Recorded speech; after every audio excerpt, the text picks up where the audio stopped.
திருத்தணியரசு இங்க கட்சியை கட்டுக்கோப்பாக வழிநடத்தி கொண்டு போயிட்டு இருக்கிறோம். இடையில இந்த மாதிரி சட்ட போராட்டங்கள் நடத்துறது, கட்சி அலுவலகத்தை தாக்குவது அல்லது கட்சியை மீண்டும் ஒருங்கிணைக்கணும்னு சொல்றது, அந்த தேவைகளுக்கெல்லாம் இடம் இல்லை.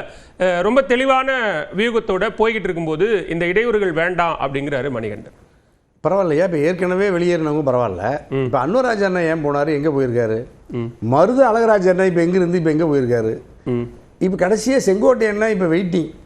இப்போ இந்த கூட்டணி அணி சேர்ப்பதற்கான அணியில் வலிமைப்படுத்துகிறாங்களான்னா அல்லது காலப்போக்கில் அவர் வேறு எந்த முடிவு எடுக்க போகிறாரு? இப்போ நீங்கள் சொன்னீங்க கட்சியை கட்டுக்கோப்பாக வச்சிருக்கிறார் எடப்பாடியார். ஏற்கனவே சின்னம்மா டிடிவி சொன்னார், அதான் டிடிவி ஓபிஎஸ் எல்லாம் வெளியேறிட்டாங்க. கட்டுக்கோப்பாக வச்சிருக்காருன்னா எங்கள் மணிகண்டனுக்கு செங்கோட்டையனை எடப்பாடி விட கூடுதலாக செங்கோட்டையனை தெரியும். அதுக்கப்புறம் தான் எடப்பாடியே மணிகண்டனுக்கு தெரியும், எல்லாத்துக்கும் தெரியும். அப்படி புரட்சித் தலைவர் காலத்திலிருந்து இருந்த எடப்பாடி ஏன் செங்கோட்டையனை வெளியேற்றுறாரு? ஏன் மௌனமாக இருக்கிறாரு? ஏன் அவர் வெளியேற்றல? கட்சியில ஒரு ஒழுங்கு நடவடிக்கை எடுக்கிறாங்க. நீங்க கட்சிக்கு எதிராக செயல்பட்டா கட்சியில ஒரு ஒழுங்கு நடவடிக்கை எடுக்கிறது அப்படிங்கிறதான கட்சி தலைமைக்கு சரியான அணுகுமுறை. 50 ஆண்டு காலமாக ரத்தமும் சதையுமா இந்த கட்சியை நேசித்து பல பொறுப்புகளில் இருந்து இந்த கட்சியோடு இரண்டரை கலந்த ஒரு மகத்தான மாமனிதன் ஐயா கே செங்கோட்டையன். அவரைவே நீங்கள் கட்சி ஒழுங்கு நடவடிக்கைக்கு இரையாக்குறீங்கன்னா அப்போ ஒழுங்கா இல்லைங்கிறது செங்கோட்டையனா எடப்பாடியா? அப்ப புரட்சி தலைவர் மறைந்த முன்னாள் முதலமைச்சர் ஜெயலலிதா அவர்கள் செங்கோட்டையனுக்கு அமைச்சர் பதவி கொடுக்கல. ஆனா திரு எடப்பாடி பழனிசாமி அவருக்கு அமைச்சர் பதவி கொடுத்தாருல்ல. எடப்பாடி கொடுக்கல, சின்னமா கொடுத்தாங்க. நாங்க தான் சரி, அமைச்சரவையில இருந்து அவரால் மாத்தி இருக்க முடியாதா? முதலமைச்சரா அவரால் முடிவு எடுக்க மாத்தி இருக்க முடியாது. ஒரு எம்எல்ஏ கூட எங்களை கூட மாற்ற முடியல. நாங்களாம் எடப்பாடி எதிராக ப்ரொட்டஸ்ட் பண்றோம். சட்டமன்றத்துக்குள்ளேயே நான் கருணாஸ் அன்சாரி அரசுக்கு எதிராக பல போராட்டங்கள் நடத்தி இருக்காங்க. ஏன் எங்களை எடுக்க முடியல? ஏன்னா சட்டமன்ற உறுப்பினருடைய எண்ணிக்கை குறைவு. எடப்பாடி யாரையுமே, எங்களை மட்டும் இல்லை, யாரையுமே அவர் சகித்து கொண்டு மிகுந்த பெருந்தன்மையோடு ஆட்சியை நகர்த்தினாரு. ஆனால் இப்போ மீண்டும் ஆட்சிக்கு வருவதற்கு இவர்களெல்லாம் ஒருங்கிணைக்கிறதுல என்ன சிக்கல்? பரவாயில்ல, நீங்கள் சொன்ன மாதிரி ஓபிஎஸ் ஐயா தலைமை அலுவலகத்தை தாக்கிட்டாரு. சின்னம்மா திரைமறைவில் இருந்தாங்க. எங்கள் மணிகண்டன் ஐயா தாழ்வா சொல்கிற மாதிரி ஒரு பார்வை உங்களுக்கு இருக்கலாம். ஆனால் சமூகம் வேறு பார்வையில் பார்க்குது. செங்கோட்டையன் மேல் இதுவரைக்கும் என்ன குற்றச்சாட்டு உங்கள் எடப்பாடி சொல்லியிருக்காரு? இதுவரைக்கும் எந்த குற்றச்சாட்டு சொல்லல. அவர் பதவி விட்டு எடுத்துட்டீங்க. இது வரைக்கும் அவர் நீதிமன்றத்துக்கு போகல. அவர் நீங்கள் பொறுப்பிலிருந்து எடுத்ததுக்கு அப்புறம் இன்னைக்கு வரைக்கும் உங்களை பற்றி ஒரு வார்த்தை கூட சொல்லலை. நீக்கியவர்களை இணைக்க வேண்டும் பெயரை கூட சொல்லாமல் இருக்கிற செங்கோட்டையனை சேர்த்த இருக்கிறதுக்கு எது காரணம் அப்படின்னா, நீங்க மூத்த தலைவர் இந்த கட்சியில் யாரும் இருக்க கூடாது. ஒரே ஒரு நீக்கி அவர்களை சேர்க்க வேண்டும் பெயர் கூட சொல்லலன்னா அது ஏதோ ஒரு குழப்பத்தை ஏற்படுத்துறதுக்கான காரணமா? பேர் சொல்லணும் இல்ல. நீங்க யாரு இப்ப அமமுக அவர் ஒரு தனி கட்சி, அவர் தேசிய ஜனநாயக கூட்டணியில விருப்பப்பட்ட இணைவார், இல்லைன்னா இல்ல.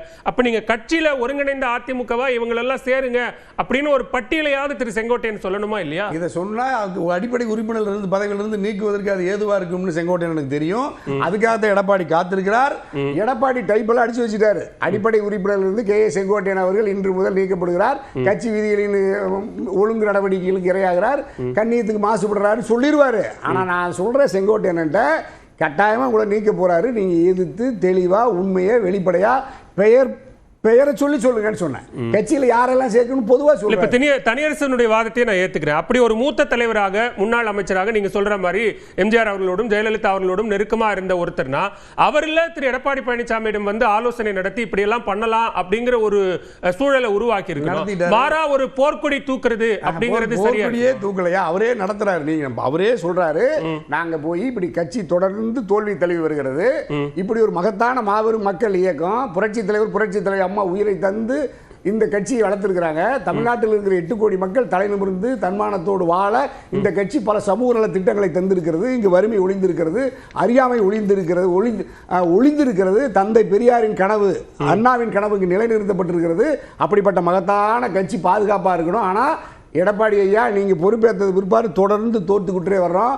நாடாளுமன்றத்தில் நம்ம ஒருத்தர் இல்ல, தமிழ்நாட்டில் இருக்கிற லட்சக்கணக்கான உள்ளாட்சி மன்றங்களை நம்ம ஒருத்தர் கூட இல்ல. நீங்க தீய சக்தின்னு சொன்ன திமுக தொடர்ந்து வெற்றிக்கு மேல வெற்றியை பெற்றுக் கொண்டு வருகிறது. ஆகவே எடப்பாடி அவர்களே வியூகத்தை மாற்றுங்கள்னு ஒரு மூத்த தலைவர் கே செங்கோட்டையன் சொன்னா எடப்பாடி ஏன் கேட்க கூடாது? 6 பேரோட போய் அந்த 6 பேரும் மகத்தானமா இப்பவாது அந்த 6 பேரும் வாயை திறக்க சொல்லி தான் தனியரசு சொல்றேன். இப்ப இன்னும் அந்த 6 பேர்ல திரு செங்கோட்டையனை தவிர வேறு யாரும் இன்னும் பொது வருவார்கள். இப்படி எடப்பாடி நாளைக்கு கட்சி விட்டு நீக்கி பாருங்க. எடப்பாடியை நாளைக்கு அடிப்படை உறுப்பினர் நீக்கி பாருங்க, இன்னொருத்தர் வருவாரு. செங்கோட்டையன் அவர்களை சொல்றீங்க?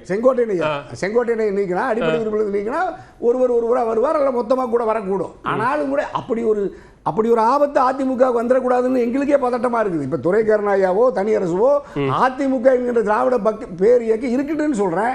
நீங்க முதலமைச்சராகவே இருங்க, பொதுச் செயலாளராகவே இருங்க. எடப்பாடி பழனிசாமி அவர்களுடைய நோக்கமும் அதுதானே சார்? அது அந்த அடிப்படையில் தானே நான் கட்சியை வழி நடத்துறேன், தேர்தலை நோக்கி நான் போறேன் அப்படின்றது தானே அவருடைய பார்வை. இல்லையா இப்ப ஜனநாயகத்திலையா இப்ப பாரதிய ஜனதா கட்சி ஒரு மிகப்பெரிய உலகத்திலேயே பெரிய கட்சி. எடியூரப்பான்னு ஒருத்தர் வெளியேற்றுறாங்க, நீங்க லோகாயுக்தாவில இறையாகிறாரு, மறுபடியும் அவரை சேர்த்து தான் அந்த கட்சி அங்க ஆட்சிக்கு வருது. கல்யாண் சிங் உத்தரப்பிரதேசத்தில் பாஜக மாநில தலைவர், உத்தரப்பிரதேசத்துடைய முதலமைச்சர். ராமர் கோயில் கட்டுறன்னு சொல்லிட்டு பாபர் மசூதி இடிக்கும் போது அவர் தான் முதலமைச்சர். ஆனா அவரை மறுபடியும் கட்சி விட்டு நீக்கி அவர் ஒரு கட்சி ஆரம்பிச்சு மறுபடியும் பாஜகவுக்கு வர்றாரு. எல்லாரையும் அரவணைத்து தான் பாஜக ஆட்சிக்கு வருது. ஆனா எடப்பாடியிடம் மட்டும் இருந்து நீ ஹிட்லர் கூட படையிலிருந்து துரோகம் சேர்த்துக்கிட்டு தான் படையில வெல்றாரு. ஹிட்லரை விட மோசமா எடப்பாடி இருக்கிறதாயா அதிமுக தொடர்ந்து தோத்துக்கிட்டே வருது. எடப்பாடியை வியூகத்தை மாத்தணும்னு நாங்க தொடர்ந்து மன்றாடி கேட்டுக்கிறோம். 2 கோடி நீங்க ஒரு ஃப்ளோல திரு ஓ பன்னீர்செல்வமும் துரோகம் பண்ணிட்டாருன்னு சொல்ல வரீங்க. அவரு திருந்திட்டார்ல, ஓபிஎஸ் திருந்து அவரே சொல்லிட்டாரு, துரோகம் பண்ணிட்டு திருந்திட்டாரு. நான் மாற்று கருத்து எடுத்தேன், சினிமா மேல ஒரு தவறான குற்றச்சாட்டை சொன்னேன், அதையெல்லாம் மன்னிப்போம், மறந்துடுவோம்.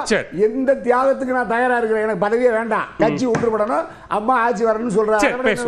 ஓகே, திருப்பங்குளூர் மணிகண்டன், இங்க தற்போதைய சூழல்ல பாஜக தேசிய ஜனநாயக கூட்டணியினுடைய தலைமை பாஜக தான், எல்லா முடிவுகளையும் அவர்கள் எடுக்கக்கூடிய நிலைமையில் இருக்காங்க அப்படின்னு சொல்லும்போது அவர்கள் யார் பக்கம் நிற்கிறார்கள்? திரு எடப்பாடி பழனிசாமி பக்கமா அது ஓபிஎஸ் டிடிவி பக்கம் நிற்கிறாங்களா?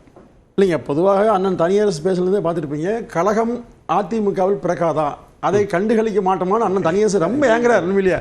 ஏன்னா அதிமுகவை பாதுகாக்கிறவங்க பேர்ல இப்ப பிஜேபிக்கு போறீங்க. பிஜேபி அது ஒரு தனி கட்சி, தேசிய கட்சி. அந்த கட்சி அதிமுக உள்விவகாரங்கள் தலையிடான்னு தெளிவா அமித்ஷா சொல்லிட்டார். அதற்கு பிறகு அப்படி தலையிடமா இருந்தா இப்போ தினகரனையும் மற்றவனையும் சேர்த்து சொல்லிப்பாங்களா? இது அதிமுக பொதுச் செயலாளர் முடிவுதா இறுதி முடிவு. தன்னை சமாதானம் செய்வதற்காக டெல்லிக்கு அழைத்தார்கள் அப்படின்னு டிடிவி தினகரன் சொல்றாரு. அது எந்த அடிப்படையில்? அது வந்து அவர் விருப்பம் எதுவும் சொல்லல. அதாவது ஒரு விஷயம் புரிஞ்சுக்கங்க, அதிமுக புரட்சித்தலைவி அம்மா அவர்கள் மறைந்த பிறகு ஏற்பட்ட சூழ்நிலை நல்லா தெரியும். இப்போ அந்த ஆட்சி சிறப்பாக நடக்க வேண்டும், அம்மா அவர்கள் சென்ற பணியை தொடர வேண்டும் என்று அதிமுக எல்லா எம்எல்ஏ விரும்பினாங்க. ஆனா அந்த சூழ்நிலை 18 எம்எல்ஏக்களை தன் பக்கம் இழுத்துக்கொண்டு ஆட்சி கவிழ்க்க முயற்சி யாருங்க சார்? அப்படியே தனியா சார் நீங்க டிடி போகல, நீங்க போயிருக்கணும், ஏன் போகல? நல்லவரல்ல ஆட்சி இருக்கணும்னு அப்படி அதான் சொல்றேன். அப்புறம் ஏன் தனியார் ஆட்சியை கவிழ்க்க முயற்சி சொன்னாரு? இல்ல தினகரன் பண்ண செயல் சரிங்களா? 18 பேரை எடுத்துட்டு போய் ஏன் பண்ணீங்க? அப்புறம் அதற்கு பிறகு ஒவ்வொரு அமமுக துவங்கிய நோக்கம் என்ன? அழிப்பு இருக்கு. எடப்பாடி பழனிசாமிக்கு எதிராகத்தான் கட்சி தொடங்கினேன் அப்படின்னு சொல்றாரு. சரி சார், பண்ணாரல்ல. இப்ப வந்து பிஜேபி அதிமுக கூட்டம் அமைஞ்ச பிறகு அவர் என்ன பேசினாரு? டிடிவி பங்காளி சண்டையை பிறகு பார்க்கலாம், திமுகவை வீழ்த்துவோம், ஒன்றா சேருவோம், முதலமைச்சர் சேர்ப்போம், எடப்பாடி ஏற்கனவே சொன்னார் இல்லைங்களா? சொல்லல, அதுக்குள்ள சொன்னாரு. எடப்பாடி ஏற்கல சொன்னாரு, அறிவிச்சாரு. நீங்க செய்தி தரமாங்க. அதாவது அப்படி சொன்னவர் இடையில ஏன் மாறினாரு? அப்போ இவருக்குள்ள உள்நோக்கம்ங்கிறது அமமுகவை துவங்கியதே எடப்பாடியை ஒழிப்பதற்கு.